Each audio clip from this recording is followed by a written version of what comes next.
Okay, good to be with you tonight. Johnny Robertson here live. We are on What Does the Bible Say? And I have gum in my mouth. That's a no-no. Let's see if we can get started here. We have all kinds of breaking events associated with the Martinsville, Henry County area. Tonight, we're going to lead out tonight with DBJ 7, which is a local channel here in the area. I think it's channel 7, but they're on channel 6 here in Martinsville. Don't run over there because they're not playing it right now. They're not going to cover it again until 11 o'clock. So we're actually giving you the heads up right now of what's going on in Danville, Virginia. Why should that be important to our viewers on Religious Review? What does the Bible say is the broadcast? And it's put on by the Churches of Christ, but every now and then we do a segment called Religious Review. Why do we do that? We do Religious Review reviewing churches so you don't have to. We're telling you what's going on. And how would you know what's going on if it weren't for us? Because the pastors sure are not going to tell you what really is transpiring. We will tonight. WDBJ 7 is in Danville, Virginia, because there are so many killings in Danville. It is just simply amazing, really, the crime rate in Danville. Danville, I don't know, I think Danville has maybe 40,000 people, and Greensboro is a huge town to the south of us, about 40 miles, and actually Danville has more violent crime than Greensboro. I wouldn't even venture to say that Greensboro is, would you say Greensboro is a million? Could you actually even look at it? You know, population for Greensboro is massive compared to Danville, Virginia, but yet violent crime, I've looked at this before, it's just astounding, the violent crime in Danville. Well, what's so big about that, you might be asking? Danville is supposedly the city of churches. There are more cities per capita in Danville than any city in the entire United States. They're all over the place, and they're 280,000. Wow, was I off? 280,000. I spend a lot of time in Greensboro, and 280,000. Well, that makes more sense when you talk about the fact that they could get close to. In violent crime, they have more at times than Greensboro does, and so Danville is 43,000. 43,000 compared to over 200,000, and the violent crime, we're talking about murder, we're talking about violent crime here, folks. Why would a city of churches be that way? And so we're leading off tonight with the fact that they're meeting at White Rock Baptist Church. We actually are off of North Main. White Rock Baptist Church is just right off of North of Main. The other direction, we're on American Legion Boulevard in Danville. They're over on Wendell Scott and Locust. And, you know, it's the area there is often having different events associated with hardship. I mean, there's crime in that area. Around our building, there's crime. I mean, I've been over there before where somebody broke into a video store, and when they came out of the video store, they took off from the video store and they connected their bumper to the wall of the video store and drug a bunch of bricks that were mortared onto the wall all the way over to our building, and they left all that stuff in front of our building. On another occasion, the Muslims, when we were debating them, drew a big bomb on our building. You know how the cartoons used to be this round bomb with a little fuse coming out? We go to the building one day and there's this huge bomb that's been painted on the building. We had just debated with Malvester and the Sheik, Noordin over there. And this is what goes on in Danville. And right now, as a result of the crime in Danville, city of churches and all the crime, they're having a meeting, and WDBJ 7 is covering that, and we're going to put it into perspective for you tonight, and we'll ask you to take a talk about recent violence in the city. Jessica Griffith is helping bringing everyone together. She says there needs to be open communication for change to happen. There have been 12 homicides in the city of Danville this year, the highest they've ever seen. In the last 2 weeks, 5 shootings have resulted in 2 murders, and police say there have been 0 arrests. We want to give them the opportunity to express and speak from their heart about how they feel about the shootings, the violence, and just the overall view of the Danville community. City Councilman and Reverend Larry Campbell will be leading the meeting. It's at White Rock Baptist Church at the bottom of the hour. Okay, and I never did see where the mute button was. It's up at the little green one at the top. Oh, great. They did a good thing by changing that color. Okay, now folks, remember, this is breaking news. This is something that's happening right now. I know you know that's what breaking news means. I need help with Jessica from Caleb, if I can get him. And the point of us bringing this to you is that particular personality is none other than Star News' own pastor in residence, Jessica Griffith. Now, what does that mean?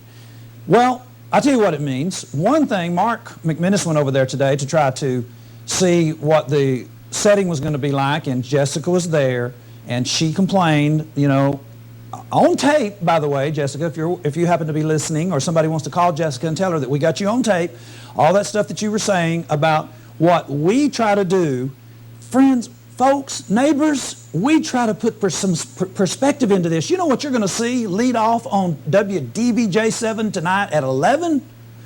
You're seeing Jessica Griffith. She is a pastor in this area, and she hosts a drag queen show on this station. She's in Dancing with These Drag Queens. She's supposedly a pastor. I know Baptist pastors that dropped out of the Ministerial Alliance that her daddy was over when they started talking about her being a pastor and accepting in women pastors into the Ministerial Alliance. Okay, I'm asking, why so much crime in Danville? I'll tell you why. Right here, the kind of role models that you have. She is promoting homosexuals on every corner. She's had a gentleman named Tommy on this show in here, and I'm really wondering if I have these videos. And as I say, you have to excuse me tonight, we are running a live show as we go, breaking news on the fly, and we're demonstrating what the problem is in the United States, not just Danville. Our role models are corrupt. I mean, we've got the worst candidates that you could drag up out of the bottom of the swamp. Trump talks about draining the swamp. He's the king of the swamp. No, sorry. He and Hillary share the swamp, and we're trying to figure out which one of them is going to be the king. And Bill Clinton used to be the king of that swamp, and now these two they're wrangling and wrestling in the mud to see which one is going to come up out of that swamp and be our leader. Swamp leader of the United States. How about that? That's where we are. Who in the world? You know, I was watching a show. Let me see if I can get this to search right quick. I don't know if I ever had the drag queen video. So, I do? You do? No. Okay. I just want to let you know that October the 27th here at Hollywood Cinema, the drag queens will be back. Okay, I just heard that. All right. As a matter of fact, I had a discussion with the owner of the station today about the drag queens coming back. Since the drag queens were here the last time, not Star News, but the theater that is owned by Star News has started selling beer, and you have to go through the theater. I don't have to go through the theater to get to the Star News studio, but the drag queens will have to go through it, I presume. And I asked Charles, I said, well, Charles, are you going to give all of them beer on their way in? And he laughed. And so I'm basically saying, is it going to be a drunken drag queen festival this time? And is Jessica Griffith actually hosting that, by the way? It doesn't say looking at the Facebook page. Okay, now, for some odd reason, I don't think I ever had the drag queen. You know, I really know that I do have the drag queen. I don't think I would name it drag queen. I think I would name it Jessica G, to try to get a Jessica. And you know, this is kind of hard, folks. There's two Jessicas that work here. Both of them are pastors, and both of them are involved in the same kind of stuff. You know, I think both of them were on with Tommy, as a matter of fact, were they not? So, and you don't have to answer all that. We actually have, you know, incriminating evidence sometimes that comes out of our shows for persons who work for Star News. And so what that means is tomorrow, the two pastors may gang up on the producer and say, why did you tell Johnny yes or no? Why couldn't you just be in between? Well, you know, at some point in the world in which we live, we were just discussing with one of the other personalities here at Star News, in this world, sooner or later, this party's going to be over. And guess what? You know what happens when the party's over?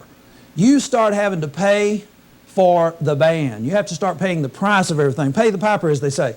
Now, folks, we're basically, we're really in this pastor ordination. Now, here she is. This is a picture of Jessica. Let me just go ahead and put the picture up fairly large so you can see her getting her ordination. She tells about it on Facebook.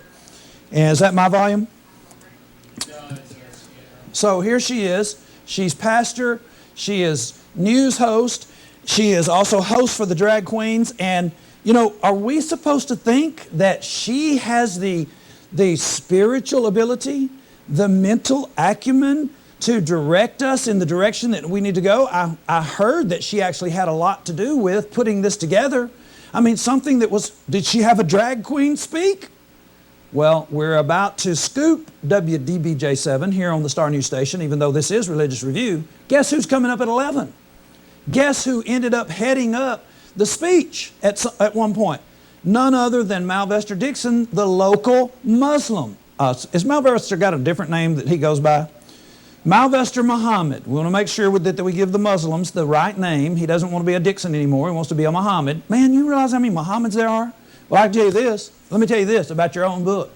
In the Quran, there's more Jesus than there is Muhammad.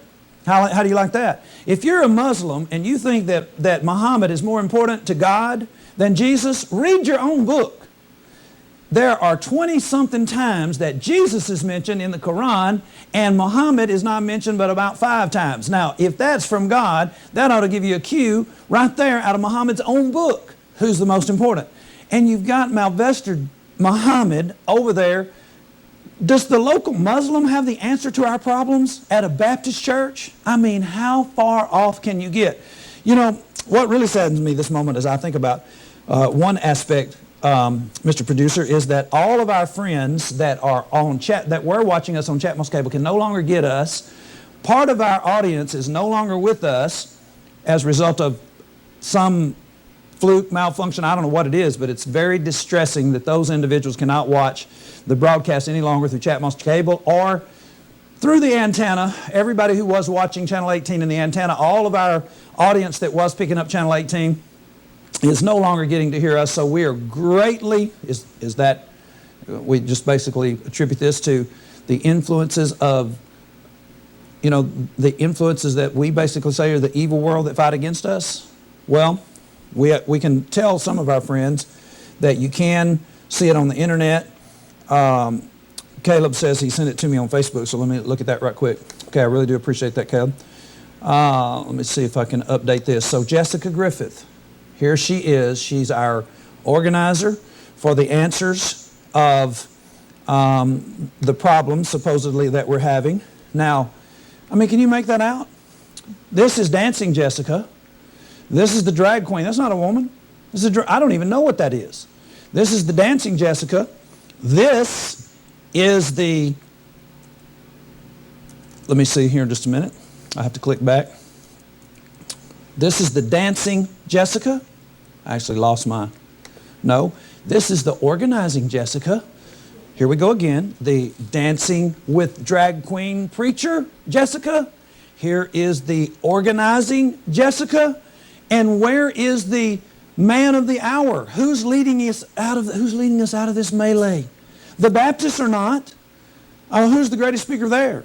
Well, I heard that Lawrence G. Campbell was going to be there, the apostle of the world. My friends, if you're watching here from outside of Virginia, you need to realize that in Danville, Virginia, we have the home of the apostle of the world, Lawrence G. Campbell from Bible Way, the apostle of the entire, chief apostle of the entire world, was at this meeting, and guess who ended up with the microphone? Malvester Muhammad. You know what? It sounds like that somebody that isn't really kosher, to use a Jewish term, must have organized this. Hello, Jessica Griffith, the person who is dancing with the stars of our area, drag queens, the dancing preacher, Jessica Griffith, and now you have Jessica Griffith, the organizer for all of our hopes to get us out of trouble and to fix things in Danville. I don't think so.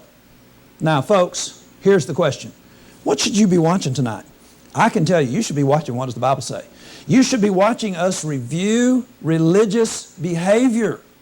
This is what this is all about. Now, I'm just going to defer to my friend Mark tonight, because when I was talking to Mark, we were talking about the different things that was going on, and he and Caleb were talking about actually going to this event. And, you know, I'm a bit of a pessimist at times, and I suppose maybe I'm overprotective when you get down to it. Caleb is my baby son, and I really have seen some wild and crazy things in Danville. Now, I haven't seen, this happens to be in the black community, I have not seen in my lifetime in Danville, I haven't seen the wild and crazy in the black community when we're doing things with religious people. Unless Mark or Caleb can remind me, I haven't really seen the wild and crazy, but things are beginning to change. I mean, we do live post-Ferguson, but I have seen some crazy white rednecks in Danville, let me tell you. They had a Pennsylvania County Commissioners meeting where they were in there actually whipping up their fervor and their excitement about our First Amendment rights and our freedom of religion and being able to pray wherever we want to. And I was there to actually say something about the way that they were going to end up being in these government meetings, and they could all bow their head and pray to themselves without me having to hear their prayers that make no sense. And what did they do? I didn't even get to speak. They ejected me at a freedom of speech event. And I'm talking about there were some serious redneck KKK type individuals in there. That's just the way it is. I have to call it like I see it. A lot of these Baptists around here, they are some very, very unbelievably uncouth, unmannered individuals. Now, not all of them, but there are a lot. And why are they that way? Well, we've been doing some shows lately on the behavior of the Baptist pastors. They basically have some pretty strange ideas. But you know what one of the head-up strange ideas is? Here is number one on their list. And I say number one, if you may say, you may be saying, well, why are you saying it's number one strange? I'm not saying it's number one strange. I'm saying it's number one in the lineup of what they believe. They believe we come into this world totally depraved. You never heard that? Totally depraved? You never heard that? Well, here's another way to put it. Maybe I should put it in the way that you all hear it all the time. Born in sin. That is exactly what a man named John Calvin came up with in the 1700s, born in sin. Let me just pull up born in sin right here in the two states area. Born in sin. On my computer, many clips where individuals say that we're born in sin. Let's just see. I think I just actually have an entire playlist of videos that talk about being born in sin. Question for you. Okay. I've seen you a few times on this show. Mm-hmm. How exactly is this glorifying Christ? Excuse me? How exactly is what you guys are doing glorifying Christ? How exactly is this bringing devotion to Jesus Christ, which is what we're supposed to be? Okay, the one that's born in sin is actually on another hard drive. Let's see, how about this one? We'll just pull up one of their famous preachers and get him to talk about born in sin. And sinners can't come back to God because we're all born in condemnation. The scriptures that I've used over and over again, the 9 witnesses, the 10 witnesses, the Bible is very clear that man by nature is a sinner. And therefore, How do you like that?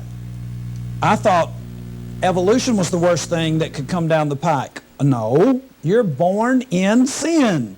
According to these individuals, you're not evolved from a gorilla or an ape or your cousin, the snail darter.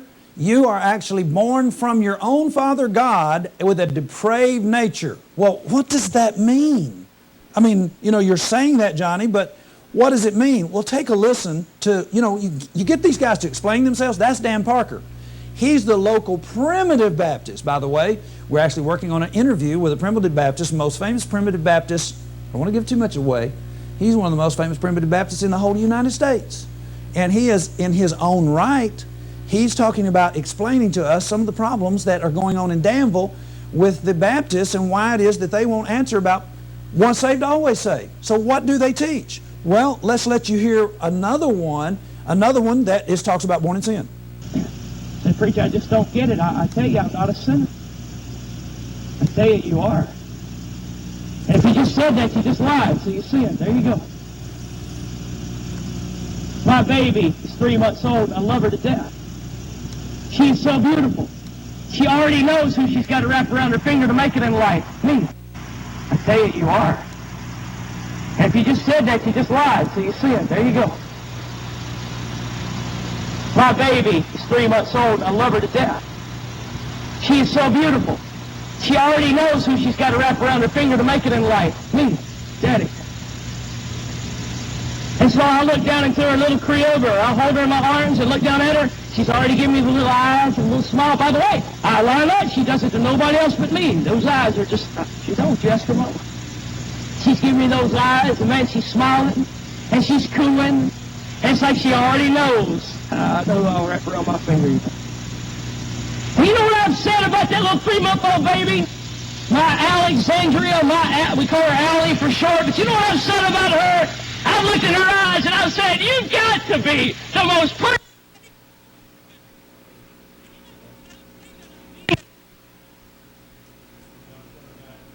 Is that me or you?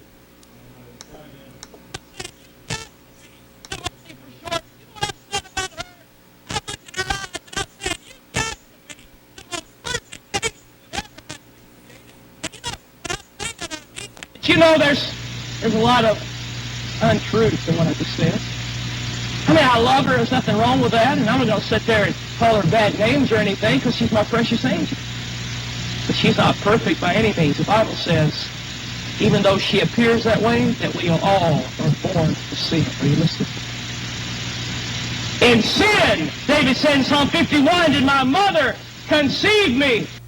Now, he just said that his little baby was a sinner. Now, she's an angel to him, but you know what? He's not in charge of really calling out what people are. That's what he's saying. He's not really the one who calls out what we really are. It's God. And now he's quoting God. He thinks, and he's trying to say that God says that his little Allie is born in sin. And they go here. Now, he's in Psalm 51. We'll go there. Wherefore, as by one man sin entered into the world, and death by sins. And so death passed upon all men, for that all have sinned.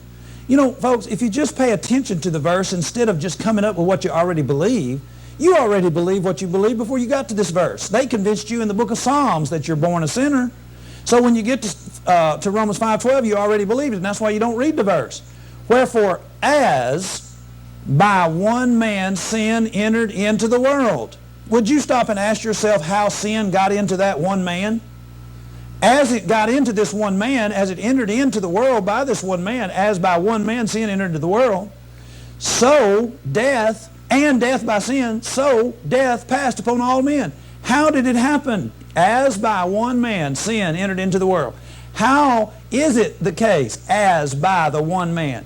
Well, however it happened, it has happened to us. So death passed upon all men. Well, can I show you what the Bible actually says about this? Look at this.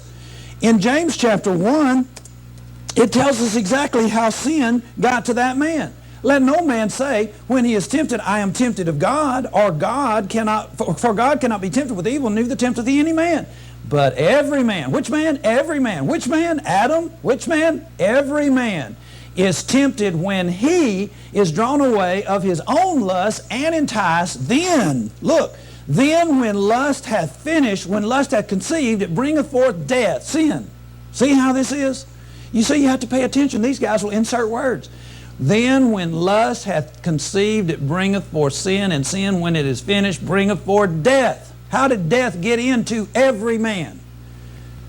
Every man, including Adam, was born with the same propensity, the exact same nature. Adam's nature is just like ours when he was brought into the world. He was perfect. We are perfect. But what happened? As by one man sin entered into the world, and death by sin. How did it kill Adam? Here it is. Every man, Adam including, he's every man, he's one of us.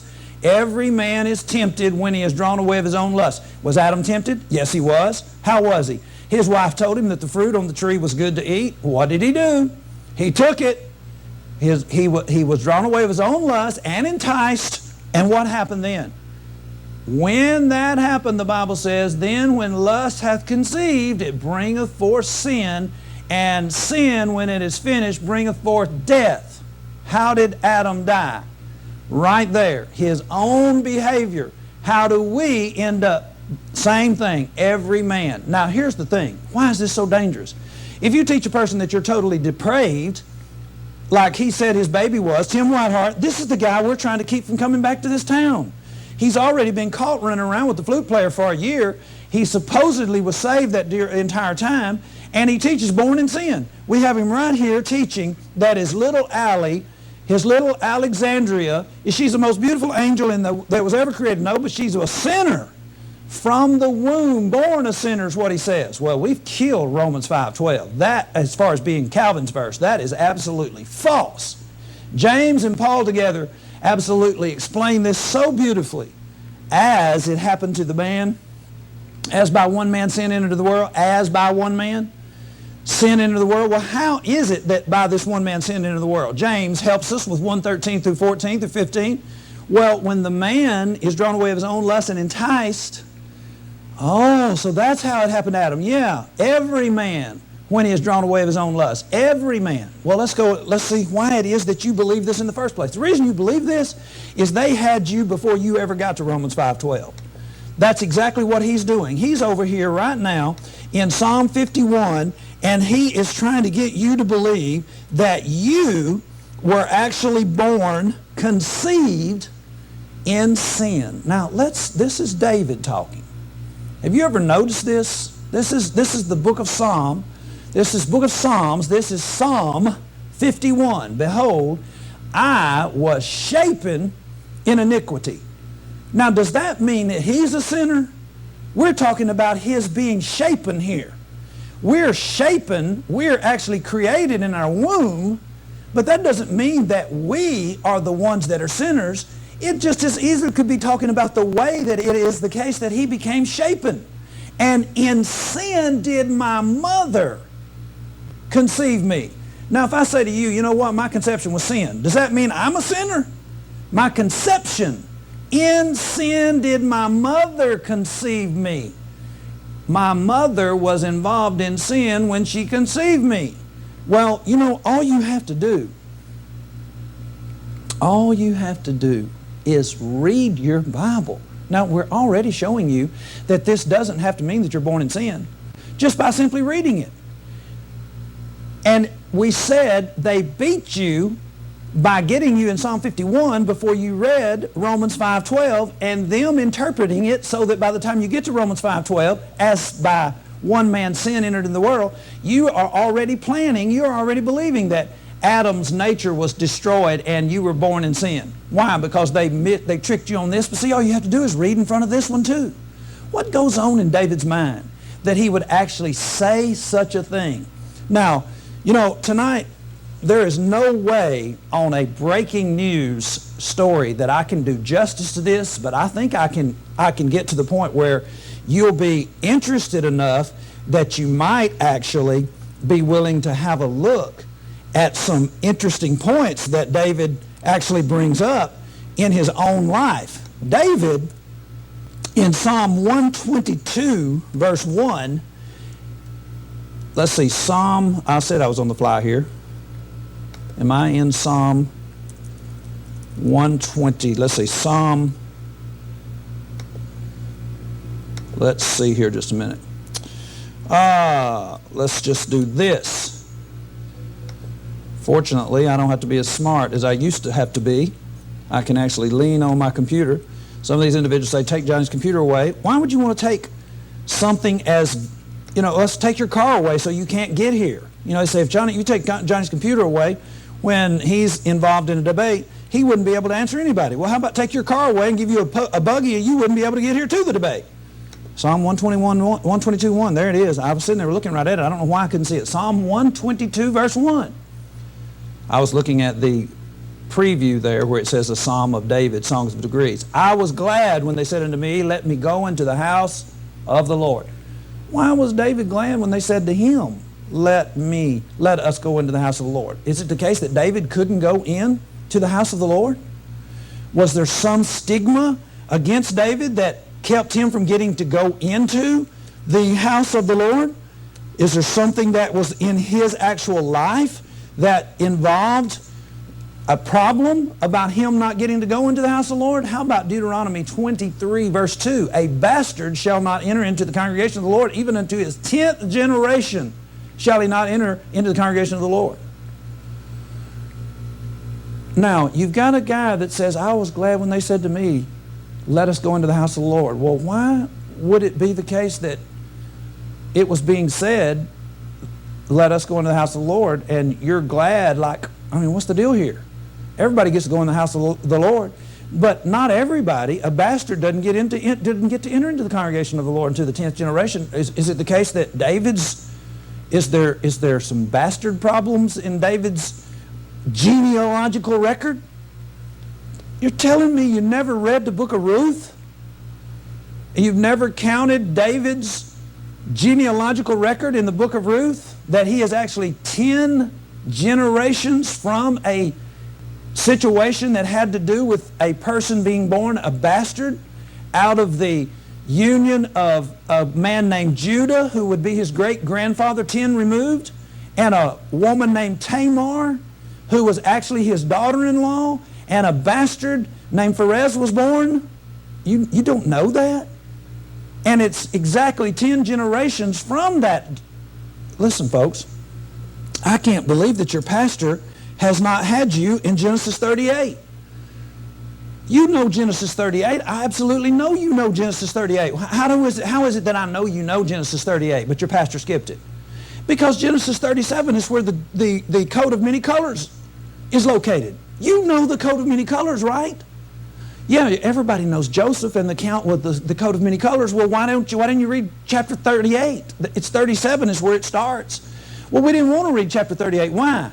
Because chapter 38 actually, for unknown reasons to your pastor, because he doesn't study the whole Bible, chapter 38 just is, it's like the great news editor of the world named God decided to insert a bulletin in the middle of the story of the coat of many colors. And what did that bulletin entail? It entailed a story about Judah, who was actually the brother of Joseph, and an event that took place where he got involved with his daughter-in-law and a bastard child was born.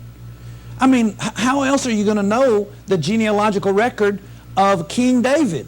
Judah is the great-grandfather of King David. How else are you going to know the genealogical record? Because, I mean, in Genesis 40, man, I tell you, my 38, my memory is really giving me some problems tonight. Let's see here. Text me. Shiloh will come out of, I just want to say Genesis 38:10. Now, I'm probably not spelling Shiloh right either, and I'm surely not going to find it in the book of Psalms.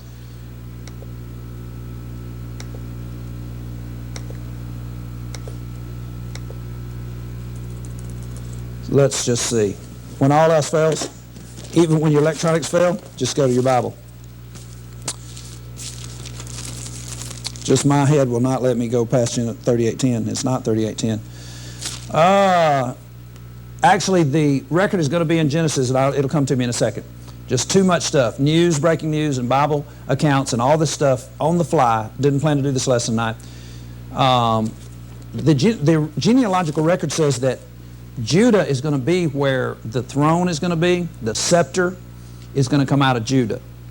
And basically, the Bible is building its own account of how things are going to happen. And Judah, you have to have Judah's genealogical record to be able to see the king come, the scepter, the throne, the crown.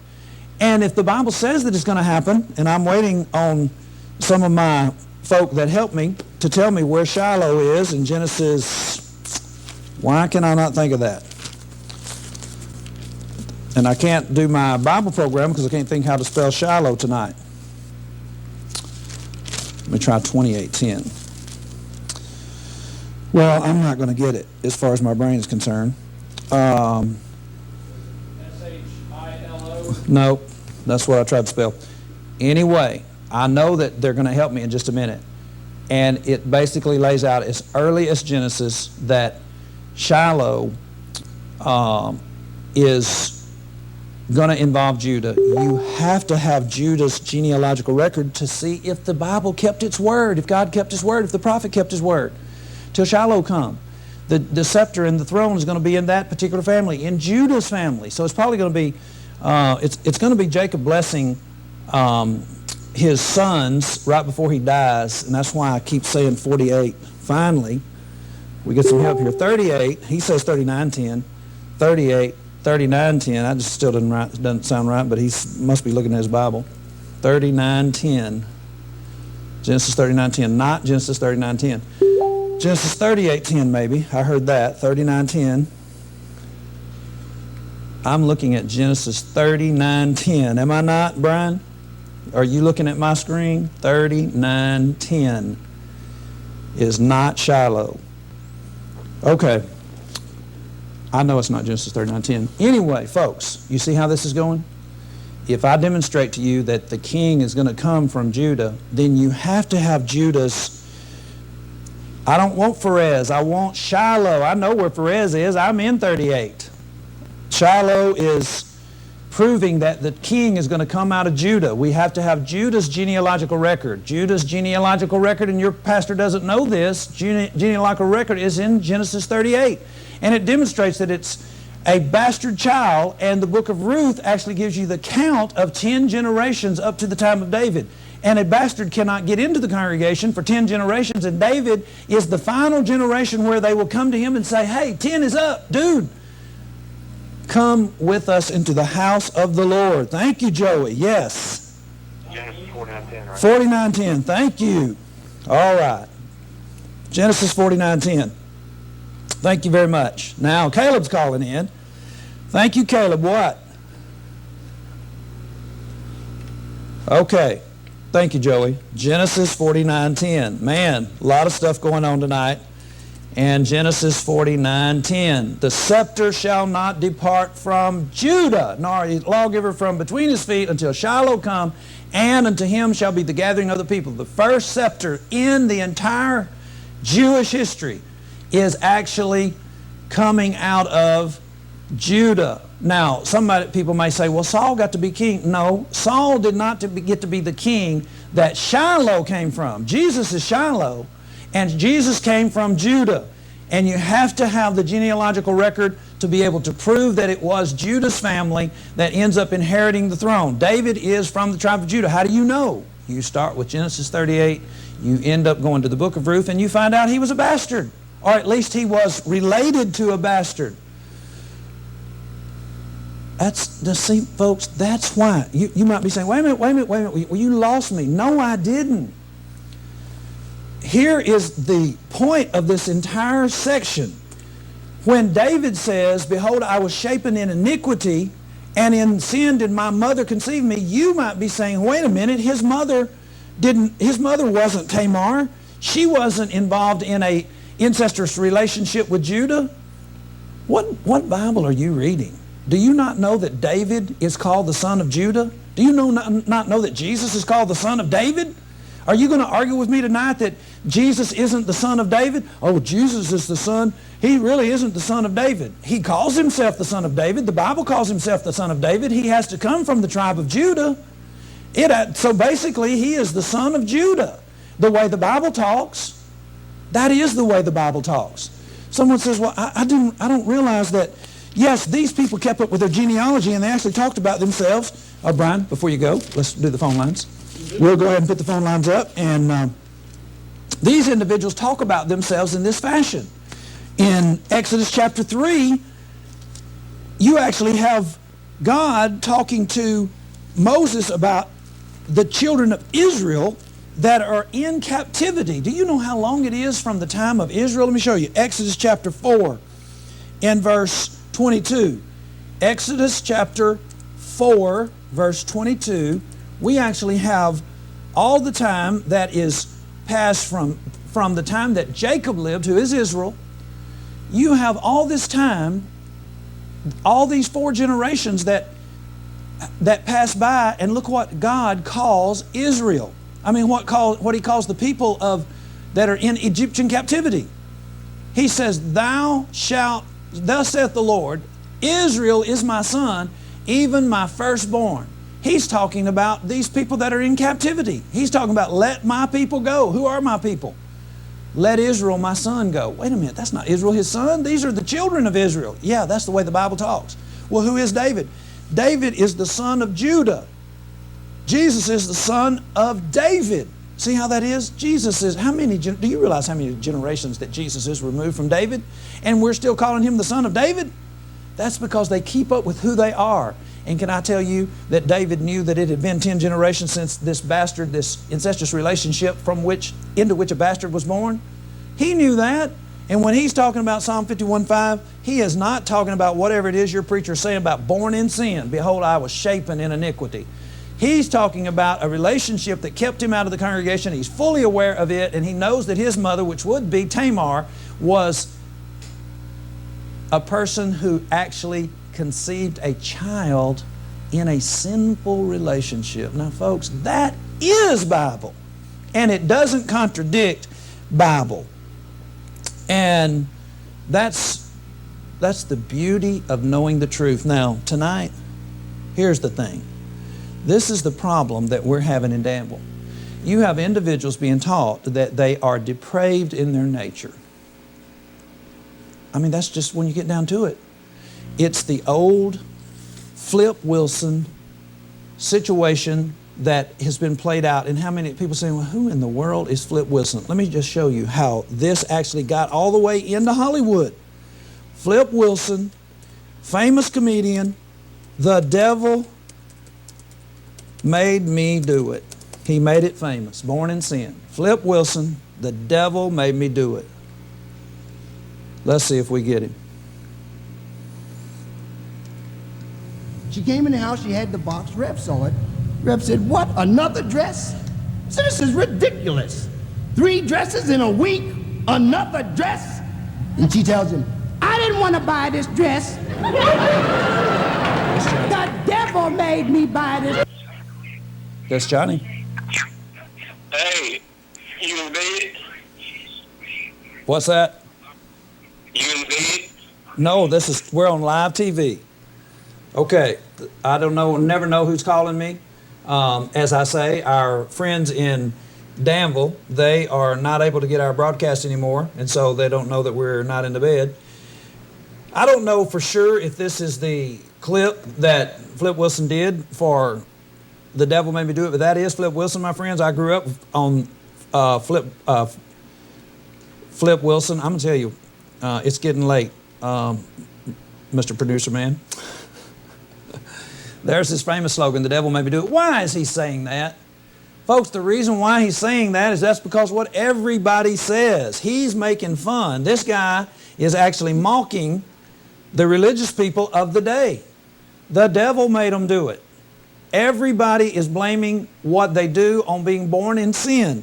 Now, these Baptist preachers basically are just saying you're acting out your nature. That is not true. We are not born in sin. Why do we have the problems that we have in Danville? Right here. You have a woman right here. 1 minute she's dancing with the drag queens. The next minute she's got her news hat on. And the next minute she's got a Bible in her hand telling you that you're born in sin. She was a Baptist preacher's daughter. They're telling you that the Bible says that you're born in sin. The devil made me do it. It's our nature. Little Alexandria, the Baptist preacher Tim Whitehart, is sitting here telling you that. And you know, I'm amazed that the individuals, man, did I get the text? 16 people tried to help me with that problem. I am simply amazed. Oh, all right. Now, tell me where Ezekiel says that you do not inherit the sin. You know I'm in bad shape tonight if I can't remember that. Folks, I've been going full-fledged since Saturday, hour after hour after hour, fighting on the fronts in Texas, within the churches of Christ. We've been in Elon, North Carolina. We've been all over Danville for the last few days. Got so many texts on my phone from Brian Edwards, you would not believe the back and forth. Thank you, producer man. 18:20. The first was right. Ezekiel 18:20. All right. Now, when you believe in false doctrine, you will always contradict yourself. But when you believe the truth, you will not have one person in the Bible contradicting the other. Thank you guys, all of you guys, for helping me tonight. The soul that sinneth, it shall die. The Son shall not bear the iniquity of the Father, neither shall the Father bear the iniquity of the Son. The righteousness of the righteous shall be upon him, and the wickedness of the wicked shall be upon him. You guys out there talking about, well, you didn't quote Psalm 58. Let me tell you something. Psalm 58 talks about breaking the teeth out of those babies that you claim are sinners. I don't see y'all doing that. It's just so ridiculous that these individuals will, and I really do mean thank you to the folks who helped me out tonight, because as we go through this, I found myself just, basically getting really weary from all of this and trying to keep up with the sinful behavior that is in this area, and giving you a chance to recognize what is going on. And tonight, this is the problem. It's in your area.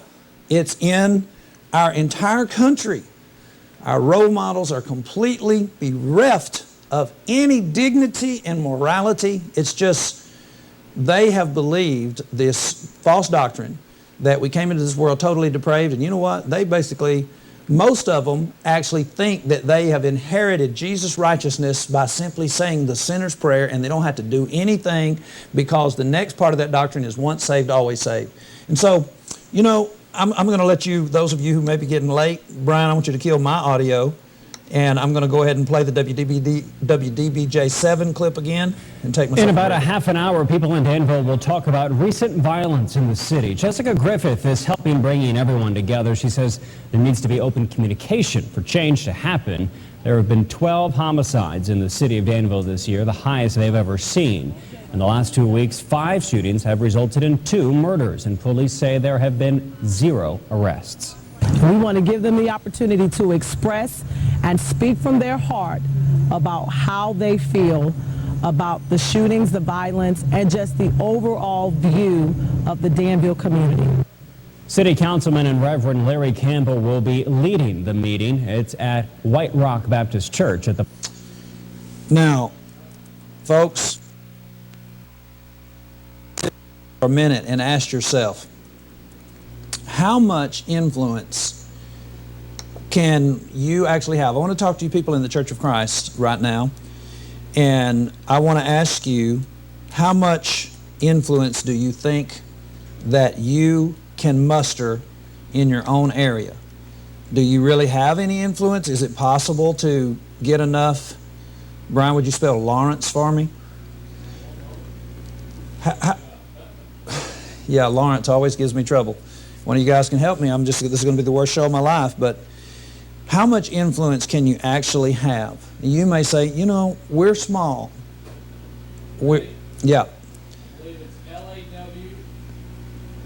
LAWRENCE. All right, that's good enough. All right, how much influence can you have? Folks, when we first got started in the Danville market, this gentleman right here heard that there was a contract on this station. Not a contract for killing. You folks in the mafia, get back now. I have a contract, and the contract reads, if you are a paying customer with this station, I cannot mention your name. Well, when I first came on, I found out about the chief apostle of the entire world, that he lived in Danville. Now listen, if the chief apostle of the entire world lived in your town, don't you think that he would be leading the thrust?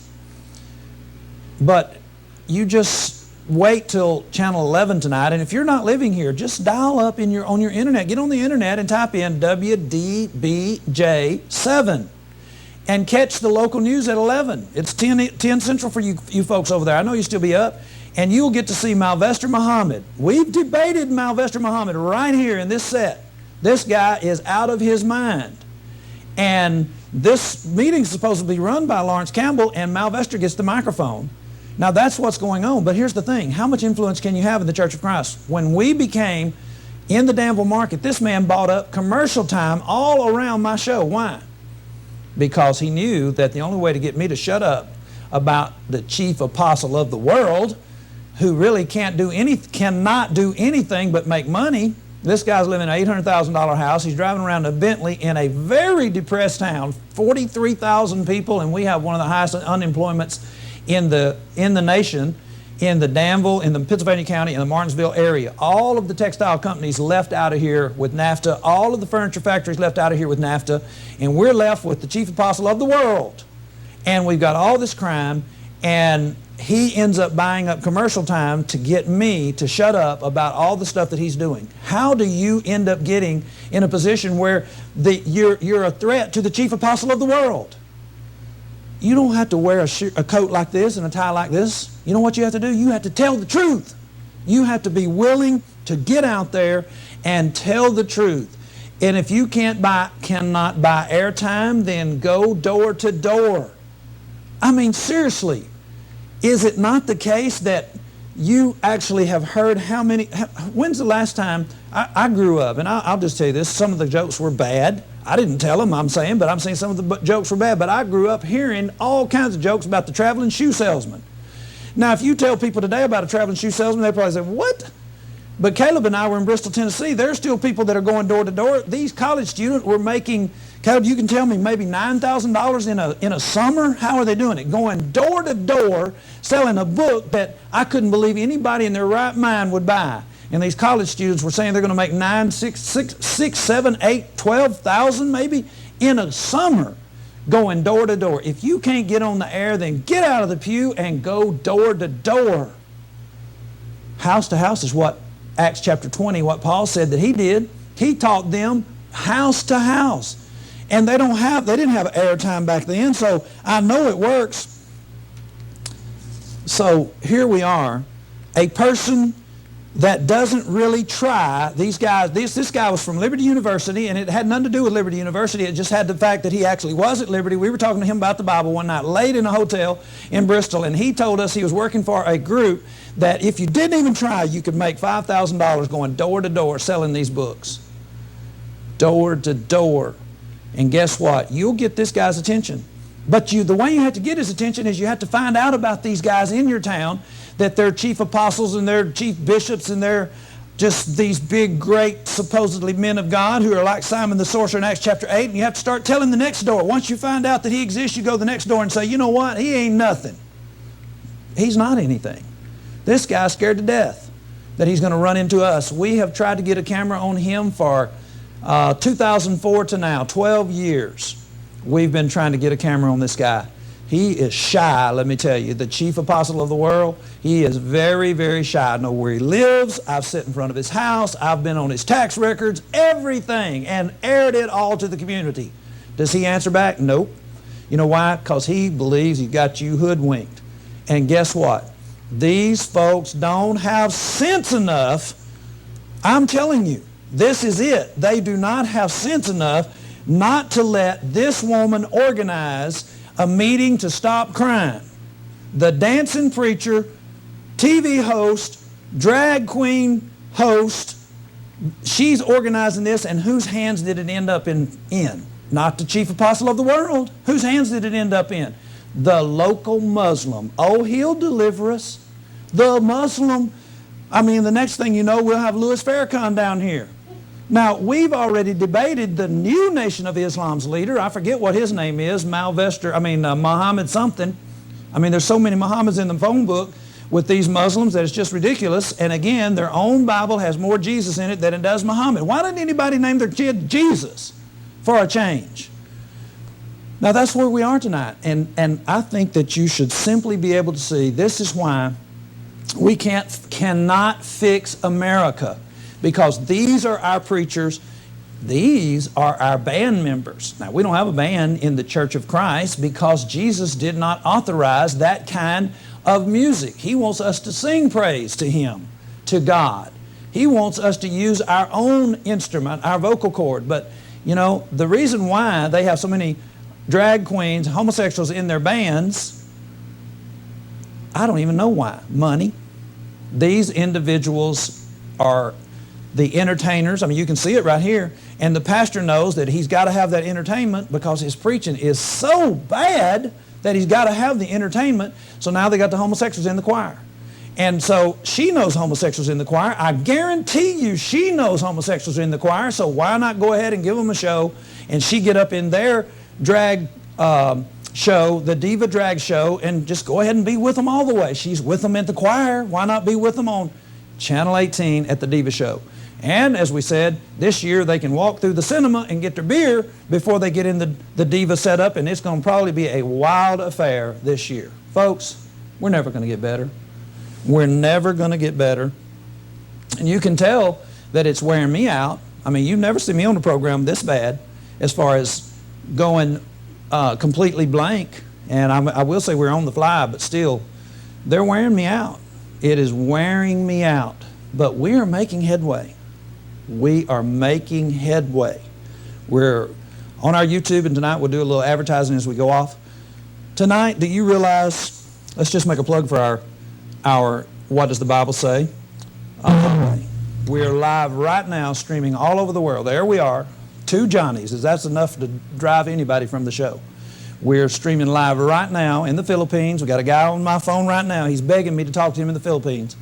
And we're streaming right now into the Philippines. We're streaming into Bangkok, Thailand. And tomorrow I'm going to get somebody in Bangkok to get in touch with this guy in Luzon, or however you say that name, in Manila, and tell him where the local Church of Christ is so he can begin to study with somebody that will tell him the truth. How about that?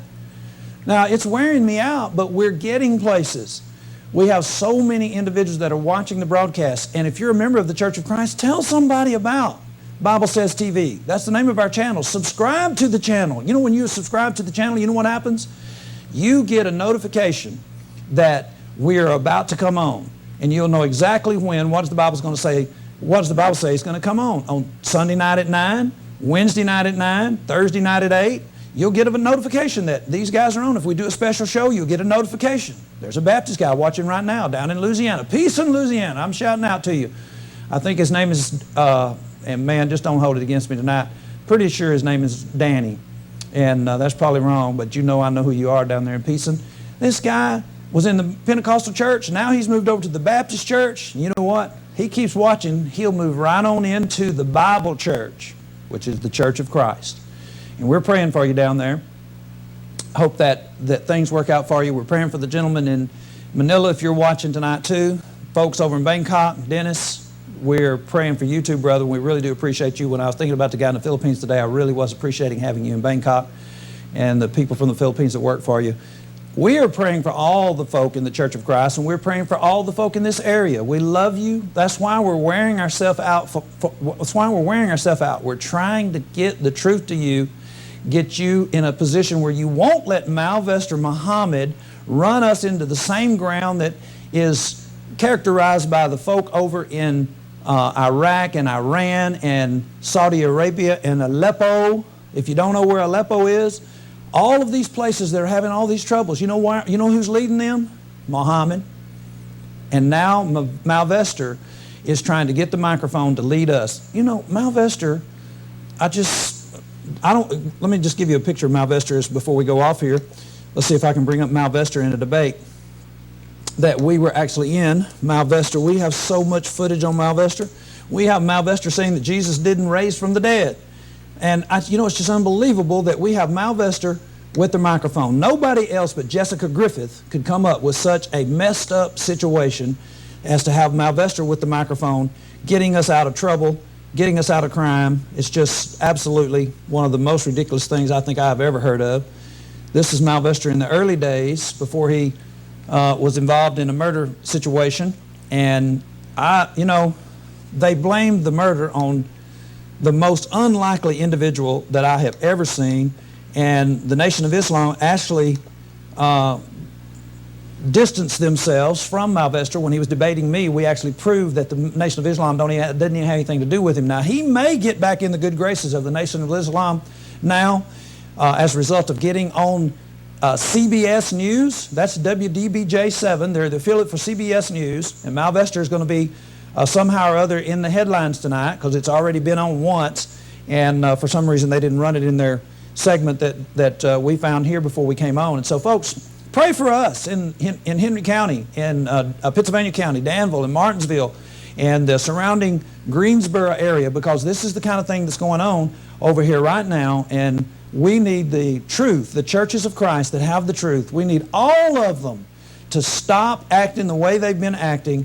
Get back into the Bible. Excise sin. Get rid of sin in your congregation. Start acting like the truth, and somebody might come over there and visit with you. And stand up, and if you don't have a television broadcast, go door to door so that we can be able to accomplish something in our area. And we appreciate you so much for watching. We wanted you to always ask for, always demand nothing less than, what does the Bible say? God bless you. Good night.